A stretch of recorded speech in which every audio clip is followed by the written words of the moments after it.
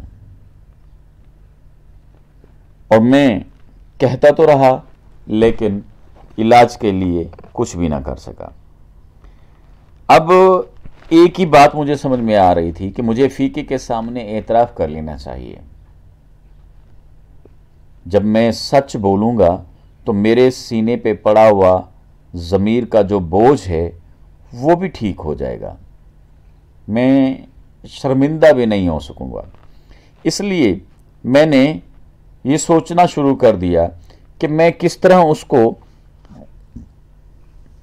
اصل بات بتاؤں کہ اسے دکھ بھی نہ ہو اور میرا مدعا بھی بیان ہو جائے۔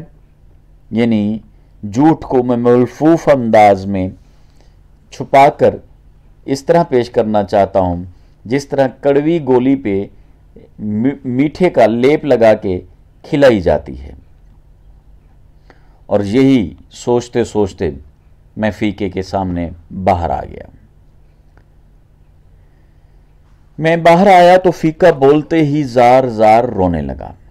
بابو جی کچھ سمجھ میں نہیں آتا کہ کچھ سمجھ میں نہیں آتا ڈیش ڈیش، یعنی ابھی وہ کچھ اور بھی کہنا چاہتا تھا لیکن اس کی آواز بھرا گئی، رونے والی ہو گئی۔ میرے سوچے ہوئے فکرے ایک دوسرے سے گتھم گتھا ہو گئے، گڈمڈ ہو گئے۔ بمشکل میں نے کہا، فیقے بات یہ ہے، فیقے کہ ڈیش ڈیش بات یہ ہے ڈیش ڈیش، یعنی میں بھی اس کو اصل بات بتانا چاہتا تھا، لیکن جب میں نے ایک بڑے شخص کو اپنے سامنے روتے ہوئے دیکھا تو اپنے جذبات پہ قابو نہ پا سکا اور میری وہ باتیں جو میں کہنا چاہتا تھا نہ کہہ سکا۔ آنسوؤں سے بھیگا ہوا بچوں کی طرح گول گول سرخ چہرہ لیے فیقہ اٹھا اور بولا، بابو جی کچھ سمجھ میں نہیں آتا، میں شکریہ ادا کروں تو کیسے کروں؟ میرا بابا ٹھیک ہو گیا ہے، اس کی دونوں آنکھیں ٹھیک ہو گئی ہیں، اسے بینائی اللہ نے دی ہے اور آپ نے دی ہے، آپ نے مجھے خرید لیا ہے بابو جی، قسم خدا کی میں عمر بھر آپ کا نوکر رہوں گا۔ اور میں نے ایک بہت لمبی بہت گہری سانس لے کر کہا، کوئی بات نہیں فیقے، کوئی بات نہیں۔ کپاس کا پھول، یہ وہ کتاب ہے جس میں سے یہ افسانہ ہمارے سلیبس کا حصہ بنایا گیا ہے۔ عزیز طلبہ، اس کے باوجود بھی اگر اس سبق میں سے کوئی بات آپ کو سمجھ میں نہ آئی ہو تو آپ ہمارے نمبر جو ہیں آپ لوگوں کے پاس موجود ہیں، آپ رابطہ کر سکتے ہیں۔ ہاں، اس کے سبق کے جو اہم ترین حوالہ جات ہیں تشریح کے حوالے سے وہ آپ کے سامنے اسکرین پہ آپ کو دکھائی دے رہے ہوں گے، جس میں فرمان الہی ہے کہ اللہ کی رحمت سے نا امیدی کفر ہے۔ ترجمہ آیت کریمہ ہے، جو کر نہیں سکتے وہ کہتے کیوں ہو۔ فرمان رسول صلی اللہ علیہ وسلم ہے، جو لوگوں کا ممنون احسان نہیں وہ اللہ کا بھی شکر ادا نہیں کرتا۔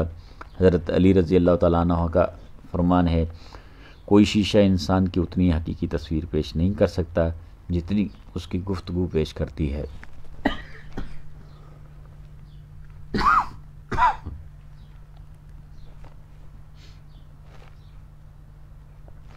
بقول دانا، سچ کبھی جھوٹ سے شکست نہیں کھاتا۔ بقول مفکر، جو گناہ کرتا ہے وہ انسان ہے، جو گناہ کر کے اس پر اتراتا ہے وہ شیطان ہے، اور جو گناہ کر کے پچھتاتا ہے وہ ولی ہے۔ بقول دانا، انسان کے سینے میں جب تک سانس کی آمد و رفت کا سلسلہ جاری ہے اسے امید کا دامن نہیں چھوڑنا چاہیے۔ بقول شیکسپیئر، مصیبت زدہ کا واحد سہارا امید ہے۔ بقول مجدد الفسانی، اچھے لوگ وہ ہیں جو دوسروں کو اپنی ضرورت پر مقدم رکھیں۔ بقول حسن عسکری، تمام کی تمام خیانتیں ایک گھر میں بند کر کے تالا لگا دیا گیا ہے، اور ان سب کی چابی جھوٹ ہے۔ جھوٹ سے بچے رہو، اس لیے کہ جھوٹ گناہ اور فجور ہے، اور فجور دوزخ کی راہ بتاتا ہے۔ حضرت محمد صلی اللہ علیہ وسلم کا ارشاد ہے، جو شخص ہمیں دھوکہ دے وہ مسلمان نہیں ہے۔ صحیح مسلم۔ حضرت محمد صلی اللہ علیہ وسلم نے ارشاد فرمایا، کوئی ایسا وعدہ نہ کرو جسے تم پورا نہ کر سکو۔